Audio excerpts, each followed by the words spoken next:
حضرات، آج ذوالحجہ کی 25 تاریخ ہے اور ہمارے ہاں کچھ تاریخوں کا جو اختلاف ہے اس کی روح سے ہو سکتا ہے کہ 26 ہو۔ آج سے 1384 برس قبل تقریباً آج کے دن حضرت عمر فاروق رضی اللہ تعالی عنہ پر قاتلانہ حملہ ہوا تھا، اس لیے کہ بعض روایات میں 26 ذی الحجہ کا تعین ہوا ہے اور بعض میں الفاظ یہ آئے ہیں کہ ذوالحجہ کے 4 دن باقی تھے جس دن کے حضرت عمر رضی اللہ تعالی عنہ پر یہ قاتلانہ حملہ ہوا۔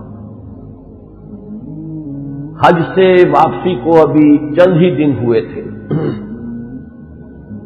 اور اسی سفر حج کے دوران حضرت عمر رضی اللہ تعالی عنہ نے ایک موقع پر زمین پر لیٹ کر اور ہاتھ آسمان کی طرف پھیلا کر اللہ سے دعا کی تھی کہ پروردگار، میری ذمہ داریاں بہت بڑھ گئی ہیں، اب میرے اعضاء میں ضعف ہے، میں کمزوری محسوس کر رہا ہوں، رعیت بہت بڑھ گئی ہے جس کی ذمہ داری ہے، تو مجھے تو اپنے پاس بلا لے اور اٹھا لے اس سے پہلے کہ میں اپنی ان ذمہ داریوں کے بارے میں مسئول بن جاؤں اور ان کا حق ادا نہ کر سکوں۔ تو روایات میں آتا ہے کہ اس کے بعد چند ہی دن اس دنیا میں انہوں نے بسر کیے ہیں، اس کے بعد یہ قاتلانہ حملہ ہوا۔ 3 دن آپ زندگی اور موت کی کشمکش میں مبتلا رہے ہیں۔ ابو لولو فیروز ایک مجوسی ایرانی غلام تھا، حضرت مغیرہ ابن شعبہ کا رضی اللہ تعالی عنہ۔ حضرت عمر نے خاص قاعدہ بنایا ہوا تھا، غیر مسلموں کے مدینے میں داخلے پر پابندی تھی۔ حضرت مغیرہ ابن شعبہ نے خاص طور پر سفارش کر کے حضرت عمر سے اجازت حاصل کی ابو لولو فیروز کے لیے کہ اسے مدینے میں آ کر کام کرنے کی اجازت دی جائے، اس لیے کہ وہ بہت سے فنون سے واقف ہے۔ حضرت عمر نے اجازت دے دی۔ چند دنوں کے بعد وہ فریادی بن کر حاضر ہوا حضرت عمر رضی اللہ تعالیٰ عنہ کی خدمت میں کہ میرے آقا جو ہیں حضرت مغیرہ ابن شعبہ رضی اللہ تعالی عنہ، وہ مجھ سے بہت زیادہ ٹیکس وصول کرتے ہیں۔ یعنی یہ معاملہ تھا کہ جو غلام ہوتے تھے وہ اپنا کام کرتے تھے لیکن اپنی آمدنی میں سے ایک حصہ وہ اپنے ان آقاؤں کو دیتے تھے کہ جن کی وہ غلامی میں تھے۔ تو حضرت مغیرہ ابن شعبہ نے جو مقدار مقرر کی 2 درہم روزانہ، اس پر اس نے احتجاج کیا کہ یہ بہت زیادہ ہے۔ حضرت عمر رضی اللہ تعالیٰ عنہ نے اس سے سوال کیا کہ تم کیا کیا کام جانتے ہو؟ جب اس نے گنوائے کہ میں یہ کام جانتا ہوں تو حضرت عمر نے فیصلہ کیا کہ پھر یہ 2 درہم روزانہ زیادہ نہیں۔ اس پر وہ بہت غضبناک ہوا۔ حضرت عمر نے بھی اس سے ایک فرمائش کی کہ میرے لیے ایک ایسی چکی بنا دو جو ہوا سے چلتی ہو اور وہ آٹا پیسے۔ تو اس نے اسی غصے میں یہ کہا کہ ہاں، آپ کے لیے تو میں ایسی چکی بناؤں گا جس کی یاد رہتی دنیا تک باقی رہے۔ اس پر حضرت عمر نے جب وہ چلا گیا تو جو لوگ مجلس میں حاضر تھے ان سے آپ نے فرمایا کہ یہ شخص مجھے قتل کی دھمکی دے گیا ہے۔ لیکن نوٹ کیجئے کہ اسلام نے جو نظام دیا ہے نوع انسانی کو، وہ نظام جو محمد الرسول اللہ صلی اللہ علیہ وسلم نے عطا فرمایا، اور جیسا کہ میں نے بارہا عرض کیا ہے کہ اگر اس کو پوری طرح شباب میں دیکھنا ہو، للی ان بلوم جسے کہتے ہیں انگریزی میں، ایک پھول پوری طرح کھل گیا ہو، اگر وہ نظام اس کیفیت میں آپ دیکھنا چاہیں تو وہ در حقیقت خلافت عمر فاروق کا دور ہے رضی اللہ تعالی عنہ۔ وہ تمام خصائص، وہ تمام برکات جو اس نظام میں ہیں، نظام عدل اجتماعی، وہ اپنے نقطۂ عروج پر نظر آتے ہیں حضرت عمر فاروق رضی اللہ تعالی عنہ کے عہد خلافت میں۔ اسی نظام کا ایک پہلو یہ بھی ہے کہ انسان طبعاً آزاد ہے، اس کی آزادی پر کوئی قدغن، کوئی بندش بغیر کسی ثبوت کے نہیں لگائی جا سکتی۔ خود حضور صلی اللہ علیہ وسلم کے زمانے کا ایک واقعہ ہے کہ کسی شخص کو، مدینے کے کسی شخص کو کسی شبہ میں گرفتار کیا گیا۔ حضور خطبہ دے رہے تھے کہ ایک شخص نے کھڑے ہو کر کہا کہ میرے پڑوسی کو کس جرم کی پاداش میں گرفتار کیا گیا۔ حضور نے اعراض فرمایا، اس کی بات کا نوٹس نہیں لیا، دوسری طرف آپ نے رخ کر لیا، وہ ادھر پھر آ گیا، اس نے پھر سوال کیا تو حضور نے فوراً حکم دیا کہ اس کو رہا کر دیا جائے۔ یعنی یہ کہ اگر کوئی ثبوت موجود نہیں ہے تو معلوم ہوا حضور صلی اللہ علیہ وسلم کے اس طرز عمل سے کہ پھر واقعتاً اس کو گرفتار رکھنا، اسیری میں رکھنا، محبوس رکھنا پھر یہ صحیح نہیں ہے، بلکہ اس کو رہا کر دیا جانا چاہیے۔ یہی معاملہ ہمیں نظر آتا ہے اپنی اس آخری تکمیلی شان میں کہ حضرت عمر یقین کے ساتھ یہ بات کہہ رہے کہ یہ شخص مجھے قتل کی دھمکی دے گیا ہے، اور عمر فاروق رضی اللہ تعالی عنہ کوئی عام انسان نہیں ہے۔ 10 برس سے زائد عرصہ ہو چکا ہے کہ اسلام کی چکی جو چل رہی ہے تو اس کے مرکز جو ہے اس کے، جیسے کہ میں نے مثال دی تھی کہ حضرت علی رضی اللہ تعالی عنہ نے جب ایک موقع پر فارس کے محاذ پر، ایران کے محاذ پر صورتحال کچھ مخدوش ہو گئی تھی تو حضرت عمر نے یہ ارادہ کیا تھا کہ وہ خود محاذ پر جائیں اور مسلمان افواج کی کمان خود کریں، تو حضرت علی نے مخالفت کی تھی اور انہوں نے مشورہ دیا تھا اور یہ الفاظ فرمائے تھے کہ آپ کا اپنی جگہ سے ہل جانا یہ تو پورے اس نظام کے درہم برہم کرنے کا سبب بن سکتا ہے، اور یہی تشبیہ دی تھی کہ چکی اسی وقت تک چلتی ہے جبکہ اس کی وہ کلی اپنی جگہ پر قائم رہے، تو آپ کی مثال تو اس پورے نظام کے لیے اس کلی کسی ہے۔ تو 10 برس تک وہ چکی جو ہے گھوم رہی تھی اسی شخصیت کے گرد، اور کتنے فتوحات کا دائرہ کہاں سے کہاں تک پہنچا تھا، اتنی بڑی کوئی سلطنت اس سے پہلے تاریخ انسانی میں کبھی وجود ہی میں نہیں آئی تھی، لیکن یہ کہ اس کے باوجود کہ اتنی عظیم سلطنت کے ذمہ دار ترین فرد ہیں حضرت عمر، میں حاکم کا لفظ استعمال نہیں کرنا چاہتا اس لیے کہ یہ لفظ بھی ہمارے اس نظام عدل اجتماعی کے ساتھ مناسبت نہیں رکھتا، نہ وہ حاکم تھے نہ حکمران تھے، وہ تو سید القوم خادمہم کی کامل مثال جو ہو سکتی ہے وہ حضرت عمر فاروق ہے رضی اللہ تعالی عنہ، لیکن یہ کہ اس نظام کی ذمہ دار ترین شخصیت ہے حضرت عمر، لیکن انہوں نے اپنے حفاظت کا کوئی اہتمام نہیں کیا، کوئی باڈی گارڈ کا انتظام نہیں کیا، دوسری طرف یہ کہ اس شخص کو قید نہیں کیا، اسے مدینے سے شہر بدر نہیں کیا، بلکہ یہ کہ چونکہ یقین ہے اس بات پر کہ زندگی اور موت اللہ کے ہاتھ میں ہے، لہذا وہ ہمیں نظر آتا ہے کہ ایک طرف توکل اس کی یہ شان ہے، دوسری طرف فراست کا یہ عالم ہے کہ اس کے اس جملے کی بات آپ نے پالی ہے کہ یہ مجھے قتل کی دھمکی دے گیا ہے، تیسری طرف اسلامی نظام میں لوگوں کی آزادی کا جو عالم ہے وہ نمایاں ہو رہا ہے، ایک ایسے شخص کو جس کے بارے میں شک ہے اس کو گرفتار نہیں کیا جا رہا، اس کے خلاف کوئی تعدیبی کارروائی نہیں ہو رہی۔ بہرحال اس شخص نے چند ہی دن کے بعد فجر کی نماز جب حضرت عمر فاروق ادا کرنے کے لیے آگے بڑھے ہیں اور آپ نے نیت باندھی، یہ شخص پہلی صف میں موجود تھا اور اس کا خنجر جو ہے 2 دھاری خنجر، دونوں طرف اس کے جو ہے وہ دھار تھی، اس کو اس نے حضرت عمر رضی اللہ تعالی عنہ پر جو وار کیے تو 6 وار حضرت عمر پر اس نے پے بپے کیے، حضرت عمر گر گئے رضی اللہ تعالی عنہ۔ حضرت عبد الرحمن ابن عوف نے مختصر ترین صورتوں کے ساتھ پھر وہ نماز فجر ادا کروائی۔ نماز کا یہ عالم ہے کہ یہ نہیں ہوا کہ وہ درہم برہم ہو گیا ہو نظام، لیکن یہ کہ چونکہ جیسے کہ میں ابھی یہ لفظ استعمال کر رہا تھا کہ اس وقت جو وہ نظام مملکت تھا یا نظام حکومت تھا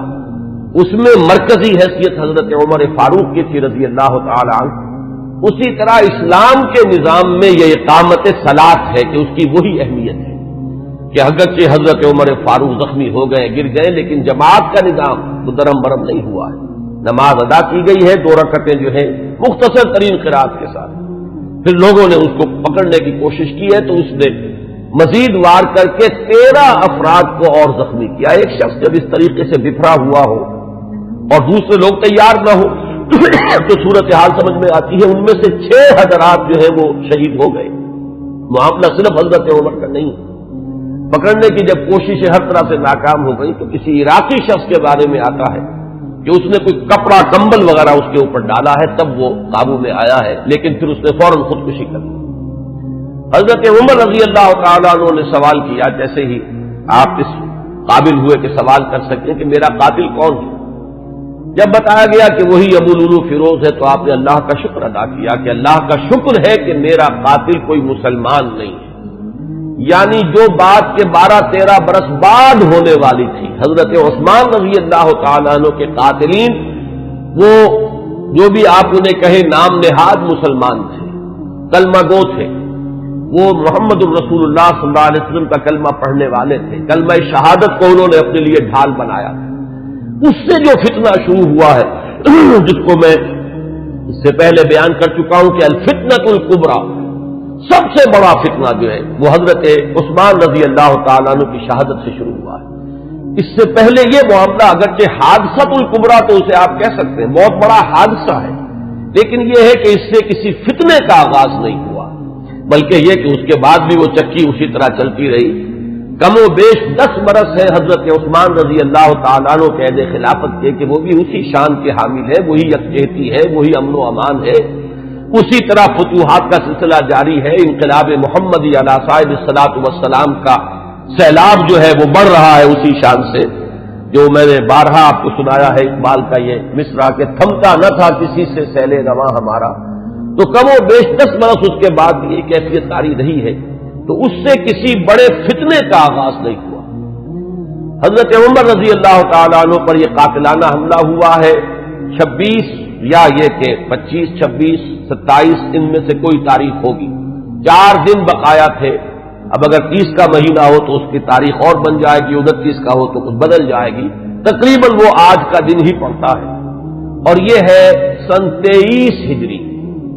انتقال ہوا ہے تو پھر تدفین جو ہوئی، حضرت صہیب رومی رضی اللہ تعالی عنہ کے بارے میں وصیت تھی کہ وہ میری نماز جنازہ ادا کریں، اس کی امامت کریں، تو یکم محرم الحرام سن 24 ہجری کو تدفین ہوئی ہے۔ تدفین کا یہ واقعہ بھی بڑا اہم ہے اور آپ سب حضرات کے علم میں ہوگا کہ حضرت عمر نے اپنے صاحبزادے عبداللہ ابن عمر رضی اللہ تعالی عنہما کو بھیجا حضرت عائشہ کی خدمت میں کہ میری بڑی خواہش ہے کہ آپ کے حجرے میں میں دفن ہو جاؤں جہاں محمد الرسول اللہ صلی اللہ علیہ وسلم اور حضرت ابوبکر صدیق رضی اللہ تعالی عنہ مدفون تھے۔ حضرت عائشہ نے فرمایا، اور اس سے جو مقام ان کی نگاہ میں تھا حضرت عمر کا وہ بھی ظاہر ہوتا ہے کہ کس طرح انہوں نے اثار کیا ہے، کس قدر ان کے لیے یہ مرحلہ کٹھن ہوگا فیصلے کا کہ اس حجرے میں صرف ایک قبر کی جگہ اور تھی۔ حضرت عائشہ نے فرمایا ام المومنین رضی اللہ تعالی عنہا کہ یہ جگہ میں نے اپنے لیے مخصوص کی ہوئی تھی، میں چاہتی تھی کہ میں خود یہاں دفن ہوں، اور اس میں کوئی حرج نہیں تھا، اس لیے کہ حضور دفن تھے وہاں، وہ آپ کے شوہر تھے، حضرت ابوبکر دفن تھے، وہ ان کے والد تھے، لیکن میں عمر کو اپنی ذات پر ترجیح دیتی ہوں، لہذا میں اجازت دیتی ہوں کہ حضرت عمر کو وہاں دفن کر دیا جائے۔ جب حضرت عمر کے پاس واپس آئے حضرت عبداللہ ابن عمر اور آپ نے پوچھا ہے کہ کیا جواب لائے، اور جواب دیا گیا کہ اجازت ہو گئی ہے، تو فرمایا کہ یہ آخری آرزو تھی زندگی کی، اللہ کا شکر ہے کہ وہ پوری ہو گئی۔ یہ جو حادثہ فاجعہ ہے، جہاں تک اس کے تاریخی پس منظر کا تعلق ہے وہ میں نے بارہا بیان کیا ہے، اور وہ در حقیقت سمجھ میں آتا ہے فلسفہ انقلاب کی روشنی میں۔ اگر فلسفہ انقلاب سامنے ہو تو یہ تمام واقعات جو ہے آئسولیٹڈ ایونٹس کی حیثیت سے پھر سامنے نہیں آتے، علیحدہ علیحدہ واقعات اور حوادث نہیں ہے، بلکہ یہ کہ ان کے مابین ایک ربط جو ہے وہ سامنے آ جاتا ہے۔ یہی فرق ہے تاریخ اور فلسفہ تاریخ میں۔ تاریخ اپنی جگہ ایک شعبہ علم ہے اور فلسفہ تاریخ اپنی جگہ ایک مستقل فن ہے۔ تاریخ میں واقعات جو ہے وہ پیش نظر ہوتے ہیں، اور فلسفہ تاریخ جو ہے وہ ان واقعات کا پس منظر، ان کے اسباب و علل، ان کے عواقب و نتائج، پھر ان کے مابین ربط اور تعلق جو ہے وہ ان کو تلاش کرتا ہے۔ ظاہر بات ہے کہ اس دنیا میں جو حوادث رونما ہوتے ہیں، جو واقعات ہیں، کوئی نہ کوئی ان کے اسباب کا سلسلہ ہوتا ہے، کہ جیسے آپ کو معلوم ہے کہ فساد خون ہے تو پھوڑا کہیں ادھر نکل آیا، کہیں ادھر نکل آیا، کہیں ٹانگ پہ نکل آیا، کہیں بازو پر نکل آیا، تو وہ علیحدہ علیحدہ پھوڑے نظر آتے ہیں، لیکن یہ کہ ایک طبیب جانتا ہے کہ در حقیقت یہ ایک ہی مرض ہے جس کا کہ یہ ظہور ہو رہا ہے، سبب ایک ہے، یہ سلسلہ اندر جو ہے جڑا ہوا ہے۔ تو فلسفہ انقلاب کے حوالے سے جو باتیں میں بارہا عرض کر چکا ہوں، میرا اصل میں آج کا اصل موضوع وہ نہیں ہے۔ میں آج تو اذکار فاروقی رضی اللہ تعالی عنہ، حضرت عمر کی سیرت کے بعض پہلو اور ان کی عظمت کا کچھ بیان کرنا چاہتا ہوں، اور اس کے لیے بھی آج کی میری تقریر جو ہے بالکل مختلف ہوگی کہ میں باضابطہ یہ کتاب لے کر آیا ہوں تاریخ الخلفاء سیوطی کی رحمہ اللہ، اور اس سے میں کچھ احادیث، کچھ روایات پڑھ کر سنانا چاہتا ہوں، تاکہ صرف وہ ایک ہوائی قسم کی بات نہ ہو جو جس کے بارے میں یہ گمان کیا جائے کہ یہ کسی خطیب کی خطابت ہے یا کوئی لفاظی ہے، بلکہ الفاظ سامنے آئیں جو محمد الرسول اللہ صلی اللہ علیہ وسلم نے فرمائے یا جو اور دوسرے صحابہ کرام نے حضرت عمر کی شان میں بیان کیے ہیں۔ تو میں باضابطہ آج وہ عبارتیں آپ کو پڑھ کر سناؤں گا، لیکن اس وقت میں چند منٹوں میں دوہرا دیتا ہوں کہ وہ فلسفہ انقلاب کے حوالے سے بات کیا ہے کہ وہ اگر سامنے ہو تو یہ تمام واقعات جو ہیں بالکل ایک سلسلے کی کڑیاں نظر آئیں گی۔ یہ میں نے بار عرض کیا ہے کہ انقلاب جو ہے اس کا خاصہ یہ ہے کہ پہلے وہ کسی ایک ملک میں آتا ہے اور ایک بڑی جان گسل ایک جد و جہد ہے اور بڑی طویل ایک جد و جہد ہے جس کے بعد انقلاب آتا ہے، اس لیے کہ انقلاب کے معنی چہروں یا ہاتھوں کا بدلنا نہیں ہے بلکہ نظام کا بدلنا ہے۔ نظام جب بدلتا ہے تو جو سابق نظام کے اندر جن لوگوں کے مفادات وابستہ ہوتے ہیں، جن کا ویسٹڈ انٹرسٹ ہوتا ہے، وہ کبھی یہ برداشت نہیں کرتے ایک طبقے کی حیثیت سے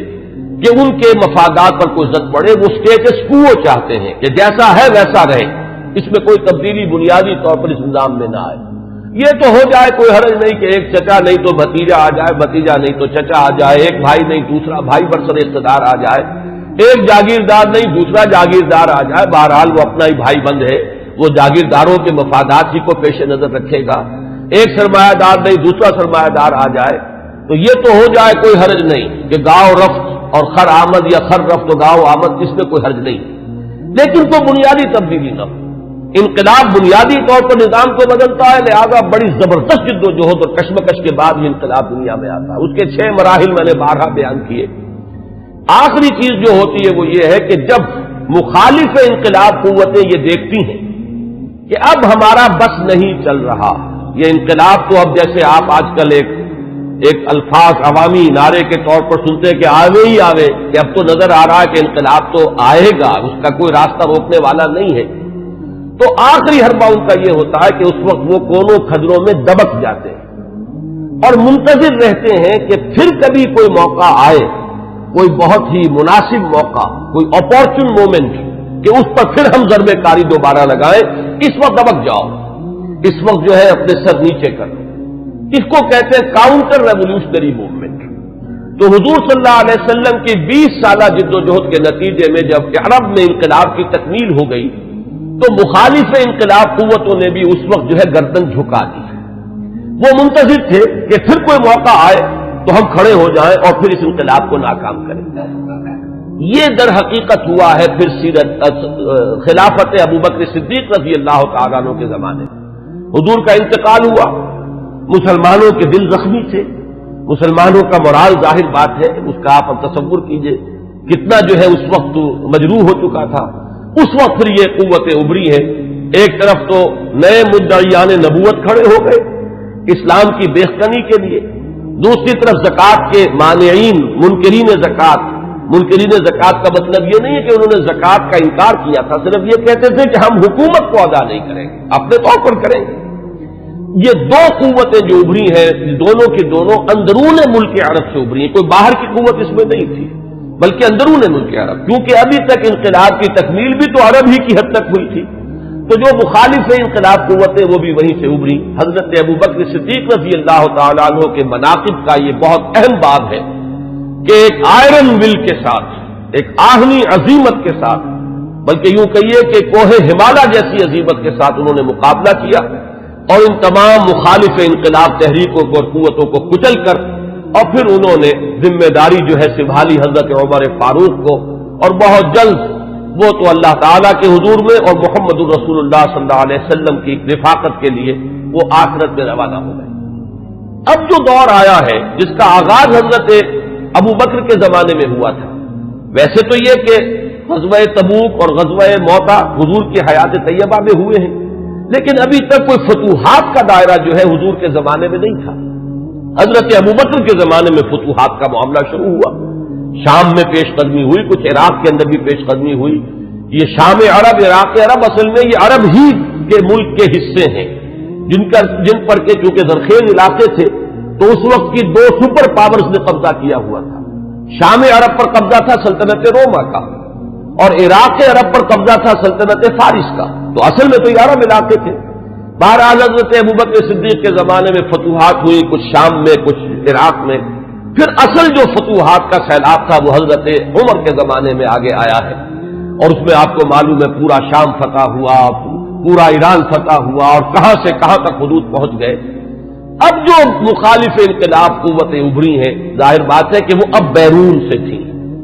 ایک اندرون سے سازش، یہودی سازش عبداللہ ابن سبا کی، اور دوسری طرف یہ کہ عجمی انتقام، اس لیے کہ جہاں تک تعلق ہے سلطنت روما کا، ایک تو یہ کہ وہ بالکل ختم نہیں ہوئی تھی، ابھی اس کے شمالی افریقہ کے مقبوضات بھی بقایا تھے، ابھی اس کے پاس جس کو آپ ایشیا مائنر کہتے ہیں، ایشیائی کوچک، وہ بھی باقی تھا، اس کے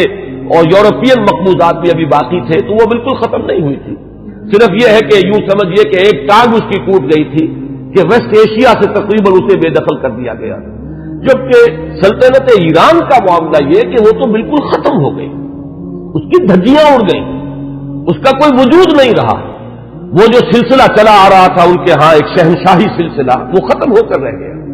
اس اعتبار سے جو اصل رد عمل ہوا ہے اس مرحلے پر وہ ایران کی طرف سے ہوا ہے۔ ایرانی ویسے بھی شاہ پرست اور نسل پرست لوگ ہیں، ان کے اندر اپنی نسل کی برتری کا اور عربوں کی تحقیر کا جذبہ جو ہے یہ ہمیشہ سے پایا جاتا ہے کہ عربوں کو وہ کچھ تسلیم کرنے کو تیار ہی نہیں تھی۔ اب جب حضرت عمر کے ہاتھوں یہ معاملہ ہوا اور سلطنت کسریٰ جو ہے پارا پارا ہو گئی اور اس کا سلسلہ ختم ہو گیا، تو در حقیقت اب دوسرا انتقام جو ہے وہ آیا ہے یہ باہر سے۔ اور یہ جو معاملہ تھا حضرت عمر کی شہادت کا، یہ کوئی آئسولیٹڈ فیکٹ نہیں ہے، آئسولیٹڈ ایونٹ نہیں ہے، اگرچہ جیسے اس کو میں نے بیان کیا واقعات تو یہی ہیں، اس سے زیادہ جو ہے اس کا کوئی ثبوت تو تاریخ کے اندر جو ہے ہمیں نہیں مل سکے گا، لیکن یہ ہے کہ یہ سب کو معلوم ہے کہ جو گورنر تھا ایک ایرانی، وہ اس کی پشت پر تھا، اور اس گورنر ہی کی شہ پر اس نے یہ سارا اقدام کیا ہے، اور مجوسی تھا، ایرانی تھا، اس نے انتقام لیا ہے حضرت عمر فاروق رضی اللہ تعالی عنہ سے۔ اس کے بعد یہ بات آگے بڑھی، اور جیسا کہ میں نے عرض کیا کہ پھر یہودی سازش بھی جب سامنے آئی ہے، اور پھر یہودی سازش اور عجمی انتقام، یہ دونوں نے مل کر پھر وہ شکل اختیار کی ہے کہ جو الفتنۃ الکبریٰ حضرت عثمان رضی اللہ تعالیٰ عنہ کی شہادت جو جس کا نتیجہ نکلی۔ تو اگر اس کو آپ سمجھیں گے تو یہ بالکل سمجھ میں آنے والی بات ہے، یہ کوئی ایسا نہیں ہے کہ کوئی بالکل ہی یعنی انوکھی باتیں ہو، بلکہ یہ سمجھ میں آنے والی باتیں ہیں، تاریخ کے یہ حقائق ہیں، ان اصولوں کو سامنے رکھا جائے تو ہر چیز اپنے صحیح پرسپیکٹو میں نظر آ جاتی ہے۔ لیکن جیسا کہ میں نے عرض کیا، میں آج اس سلسلے میں کچھ زیادہ عرض نہیں کرنا چاہتا، میں یہ چاہتا ہوں کہ حضرت عمر کے مناقب میں آج آپ کو باضابطہ کچھ روایات پڑھ کر سناؤں اور ان کے ترجمے کے حوالے سے بات آپ کے سامنے رکھوں۔ سب سے پہلی بات ان کی شخصیت کے ضمن میں یہ ہے کہ اگرچہ ایک روایت تو یہ بھی ملتی ہے، علامہ ذہبی نے یہ رائے ظاہر کی ہے کہ حضرت عمر جب ایمان لائے ہیں تو ان کی عمر 27 برس تھی رضی اللہ تعالی عنہ، لیکن یہ کہ غالباً انہیں مغالطہ ہوا ہے۔ امام نووی رحمہ اللہ نے جو کچھ لکھا ہے وہ میں پڑھ کر سنا رہا ہوں۔ ولد عمر بعد الفیل ب13 سنہ، حضرت عمر رضی اللہ تعالیٰ عنہ کی ولادت ہوئی ہے عام فیل کے 13 سال بعد۔ یہ آپ کو معلوم ہوگا کہ عام الفیل جو ہے، جس سال کے ابرہہ نے حملہ کیا تھا خانہ کعبہ پر، وہ آیا تھا لے کر مکے پر چڑھائی کے لیے، اپنے ہاتھیوں کے ساتھ اپنا ایک لشکر جرار لے کر آیا تھا، اسی سال حضور کی ولادت باسعادت ہوئی۔ 13 برس بعد حضرت عمر کی ولادت ہے، گویا کہ جب آفتاب نبوت طلوع ہوا ہے، یعنی جب کہ وحی کا آغاز ہوا ہے، تو حضرت عمر رضی اللہ تعالیٰ عنہ کی عمر 27 برس تھی۔ اور چھٹے سال، اس پہ بالکل اتفاق ہے کہ چھٹے سال نبوت میں، یعنی جبکہ حضور صلی اللہ علیہ وسلم کو آغاز وحی کو آپ پر 6 برس ہو چکے تھے، اس سال یہ ایمان لائے، اس میں کسی اختلاف کی گنجائش نہیں ہے، بلکہ یہ کہ حضرت حمزہ رضی اللہ تعالیٰ عنہ کا بھی کیونکہ سال ایمان لانے کا سال وہی ہے، لہذا اس میں ذرا سا مجھے آج تحقیق کرنی پڑی تو معلوم ہوا کہ حضرت حمزہ پہلے ایمان لائے ہیں، حضرت عمر بعد میں۔ فرق جو ہے وہ صرف 3 دن کا ہے، حضرت حمزہ 3 دن قبل ایمان لائے ہیں اور حضرت عمر رضی اللہ تعالی عنہ یہ 3 دن کے بعد ایمان لائے ہیں۔ تو جس وقت وہ ایمان لائے ہیں اس کا مطلب یہ ہے کہ 33 برس عمر تھی حضرت عمر رضی اللہ تعالی عنہ کی، اور جب آپ کا انتقال ہوا ہے، شہادت ہوئی ہے، تو 63 برس عمر تھی، اور یہ وہی عمر ہے جس میں کہ حضور صلی اللہ علیہ وسلم کا انتقال ہوا اور حضرت ابوبکر کا انتقال ہوا۔ یعنی جو قرب اور اعتبارات سے ہے، صاحبین کو، شیخین کو، جو بھی آپ انہیں کہیں، حضرت ابوبکر حضرت عمر رضی اللہ تعالی عنہما، ان دونوں کی جو مشابہتیں حضور کے ساتھ ہیں وہ اس پہلو سے بھی ہیں کہ اس دنیاوی زندگی جو ہے اس کا کی وہی مقدار ہے، اتنے ہی عرصے حضور اس دنیا میں رہے ہیں، اس حیات دنیاوی میں، اور اتنے ہی عرصے حضرت ابوبکر اور حضرت عمر رضی اللہ تعالی عنہما۔ اس کے بعد چند الفاظ جو امام نبوی کے ہیں وہ میں آپ کو پڑھ کر سنا رہا ہوں۔ وَكَانَ مِنْ أَشْرَافِ قُرَيْشِ، قریش کے انتہائی جو باعزت گھرانے ہیں ان میں سے ان کا تعلق ہے، یہ بنو عدی سے تعلق رکھتے تھے، اور 8ویں پشت میں حضور کے ساتھ سلسلہ نسب حضرت عمر فاروق رضی اللہ تعالی عنہ کا مل جاتا ہے۔ وَإِلَيْهِ كَانَتِ السِّفَارَةُ فِي الْجَاهِلِيَّةِ، اب ان کا جو مقام جاہلیت میں تھا،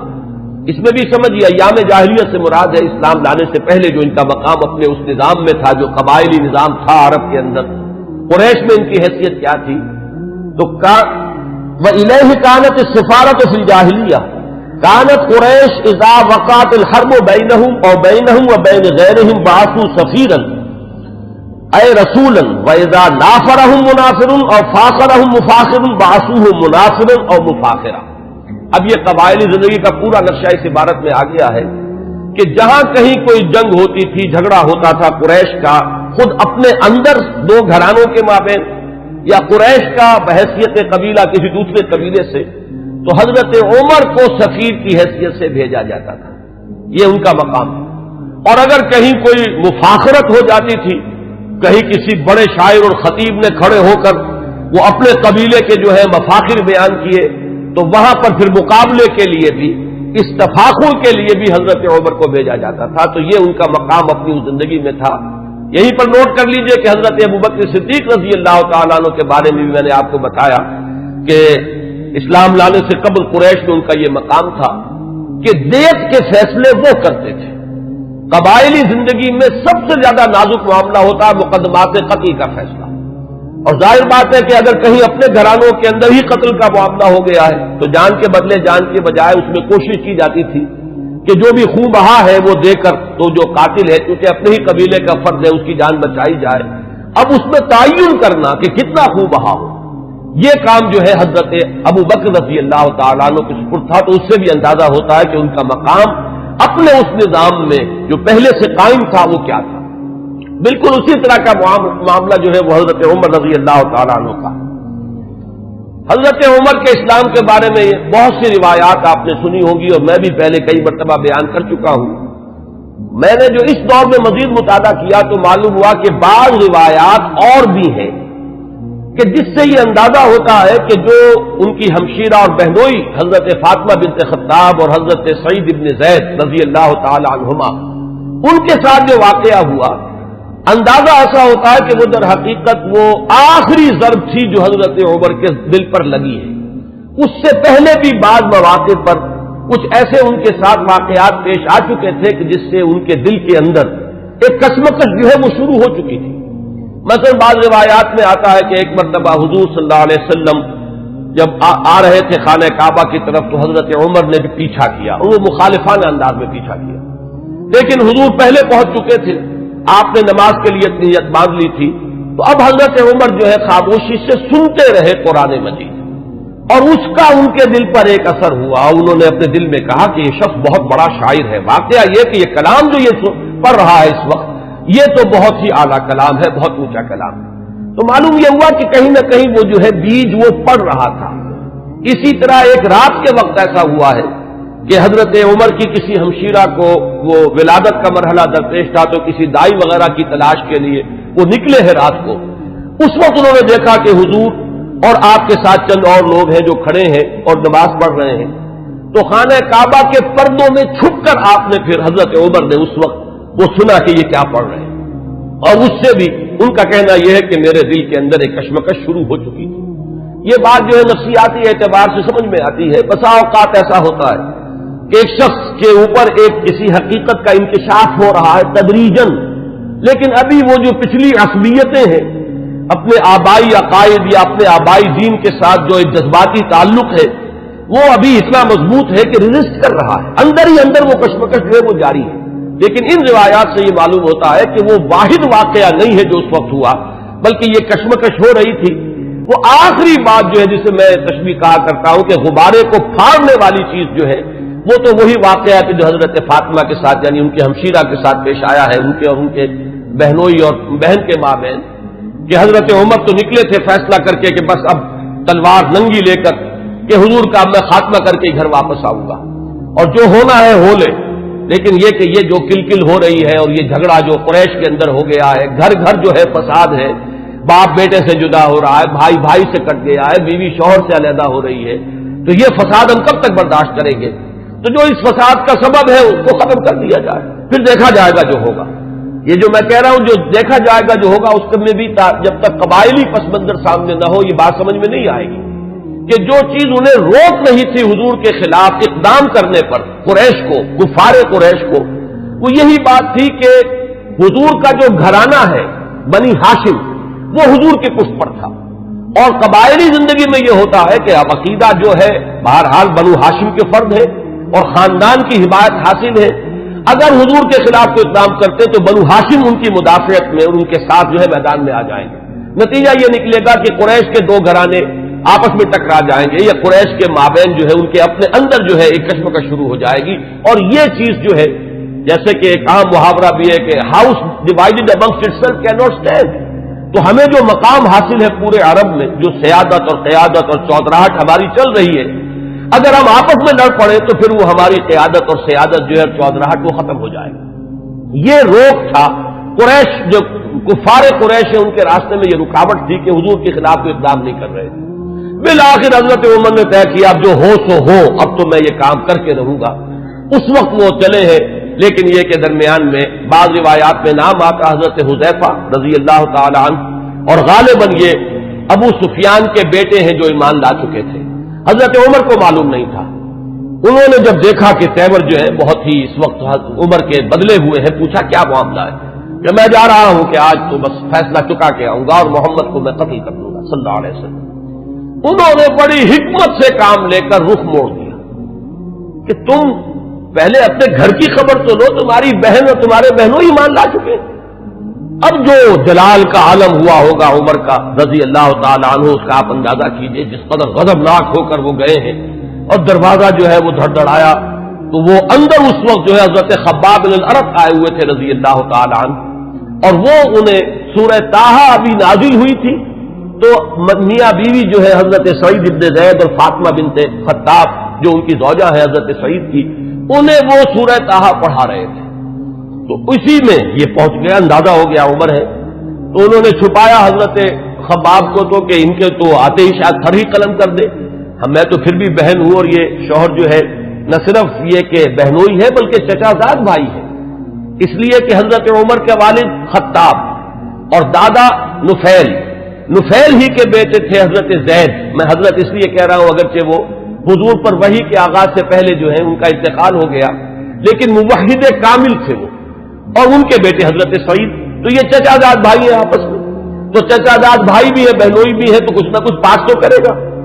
لیکن یہ کہ خباب بن الارت رضی اللہ تعالیٰ عنہ اس کا تو جو ہے سر قلم کر دیتے حضرت عمر، لیکن یہ کہ بہرحال اس کے بعد جو واقعہ وہ آپ نے اکثر نے سنا ہوگا، مارنا شروع کیا، بہنوئی کو مارا، لہو لہان کر دیا، بہن آئی ہے درمیان میں، اس کے ایک تھپڑ زور کا مارا ہے کہ پورا چہرہ جو ہے وہ خون سے آلودہ ہو گیا۔ اس حالت میں انہوں نے پھر جو ایک عزیمت کا اظہار کیا کہ عمر چاہے تم ہمیں جان سے مار دو، لیکن یہ کہ اب یہ دین جو ہم نے اختیار کیا ہے، جس حق کا دامن ہم نے تھاما ہے، اب ہم اسے اپنے ہاتھ سے دینے کے لیے تیار نہیں۔ اس وقت اصل میں وہ آخری ضرب جس کو میں کہتا ہوں، وہ آخری ضرب اس وقت لگی ہے حضرت عمر کے دل پر، اور انہوں نے پھر یہ پوچھا کہ کیا پڑھ رہے تھے، مجھے بتاؤ تم وہ کلام کون سا ہے۔ اب حضرت فاطمہ کی جرأت دیکھیے رضی اللہ تعالی عنہ، ان کا کہ نہیں تم نجس ہو، مشرک ہو، پہلے تم پاک ہو تب لا یمسہ الا المطہرون۔ ان روایات میں یہ الفاظ آئے ہیں کہ استدلال کیا ہے اسی آیت سے حضرت فاطمہ نے کہ یہ کلام وہ کلام ہے سورہ واقعہ میں جو آیات آئی ہیں کہ انہ لقرآن کریم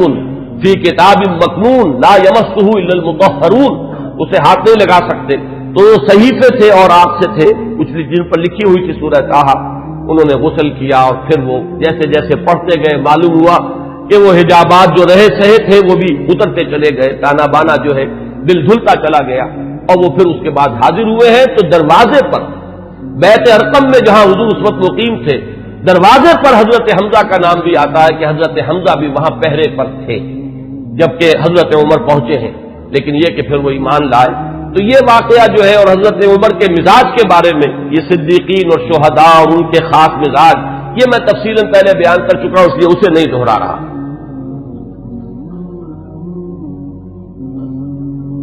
حضرت عمر کا جو مقام ہے صحابہ کرام میں، اس کے بارے میں علامہ سیوطی، بلکہ یہ کہ یہ علامہ نووی جو شارح ہیں مسلم شریف کے، ان کے الفاظ میں اب آپ کو سنا رہا ہوں۔ هو احد السابقین الاولین واحد العشرۃ المشہود لهم بالجنہ واحد الخلفاء الراشدین واحد اصحاب النبی علیہ الصلوۃ والسلام، اور آخری الفاظ اہم ترین ہیں واحد کبار علماء الصحابۃ والزہادہم۔ باقی چیزیں تو آپ کے علم میں ہیں، سابقون الاولون میں سے ہیں۔ اکثر کا اتفاق یہ ہے کہ حضرت عمر جس وقت ایمان لائے ہیں تو لگ بھگ 40 افراد اس وقت تک ایمان لا چکے تھے، لیکن بہرحال یہ سابقون الاولین میں ان کا شمار ہے۔ پھر یہ کہ 10 جن کے بارے میں کہ حضور نے صراحت کے ساتھ جنت کی بشارت دی ہے اس دنیا ہی میں، جنہیں ہم کہتے ہیں عشرہ مبشرہ، ان میں سے ایک ہے۔ پھر خلفائے راشدین میں ان کا شمار ہے بالاتفاق۔ اب اہل تشیع کا معاملہ میں اسے خارج کر رہا ہوں، لیکن یہ کہ اہل سنت کے نزدیک۔ پھر یہ کہ حضور صلی اللہ علیہ وسلم کے ساتھ جو رشتہ ہے، حضرت حفصہ رضی اللہ تعالی عنہا ام المومنین، یہ ان کی صاحبزادی ہے۔ آخری الفاظ ان کی طرف میں نے توجہ دلائی، وہ کیا ہے کہ احد کبار علماء صحابۃ والزہادہم، دونوں اعتبارات سے کہ وہ صحابہ کرام میں جو مختلف اوصاف کے اعتبار سے تقسیم کی جاتی ہے، مثلا بعض فقہائے صحابہ، علماء صحابہ، وہ صحابہ کے جن کو علم سے، تفقہ سے، قرآن اور سنت کے گہرے فہم سے خصوصی مناسبت تھی، تو حضرت عمر رضی اللہ تعالی عنہ کا شمار بھی انہی میں سے۔ اور زہادہم، سب سے زیادہ جو زاہد، زہد میں جن کا کہ یوں سمجھیے کہ آخری درجہ ہے، انتہائی سادگی سے زندگی بسر کرنا اور پیون لگے ہوئے کپڑے پہننا، حضور صلی اللہ علیہ وسلم کا نقشہ جو ہے جو مدنی زندگی میں ہمیں نظر آتا ہے، ابتدائی مکی دور جو ہے اس میں تو حضور صلی اللہ علیہ وسلم کے لیے خاصی آسائشیں تھی اللہ تعالیٰ نے جو پیدا کر دی تھی، اس لیے کہ حضرت خدیجہ رضی اللہ تعالیٰ عنہ سے شادی کے بعد سہولتیں تھیں، اس لیے کہ وہ بہت دولت مند مالدار خاتون تھی۔ لیکن مدنی دور میں جو اصل آپ کی یوں سمجھیے کہ دنیاوی، اگر اسے لفظ اقتدار سے ہم موسوم کریں تو دنیاوی اقتدار کا دور جو ہے آپ کا، وہ تو مدنی دور ہے اگر دنیا کے اعتبار سے اصطلاح کا استعمال کیا جائے، اگرچہ حضور صلی اللہ علیہ وسلم کے لیے لفظ مجھے موضوع معلوم نہیں ہوتا، لیکن اس وقت جو آپ نے فقر اختیاری جو ہے، جو اس کا ہمیں سیرت مطہرہ کے اندر جو ہے مظاہرہ ملتا ہے کہ آپ نے اپنے اختیار سے فقر اور درویشی کی زندگی اختیار کی، اس میں بتمام و کمال حضرت عمر فاروق اور حضرت ابوبکر صدیق رضی اللہ تعالی عنہما، یہ دونوں بھی بالکل عکس کامل نظر آتے ہیں حضور صلی اللہ علیہ وسلم کے اس صحبت کا۔ تو وہ صحابہ کرام میں سے علماء اور فقہاء میں بھی چوٹی کے جو ہے ان میں ان کا شمار ہے، حضرت علی ان میں ہے، حضرت عائشہ ان میں ہے، مختلف جو ہے یہ حضرات ہیں، ان میں حضرت عمر ہے۔ پھر زہاد میں بھی جو سب سے زیادہ فقراء صحابہ کا جو نقشہ تھا، حضرت عمر نے اپنے اختیار سے وہی نقشہ اپنی زندگی میں اختیار کیا۔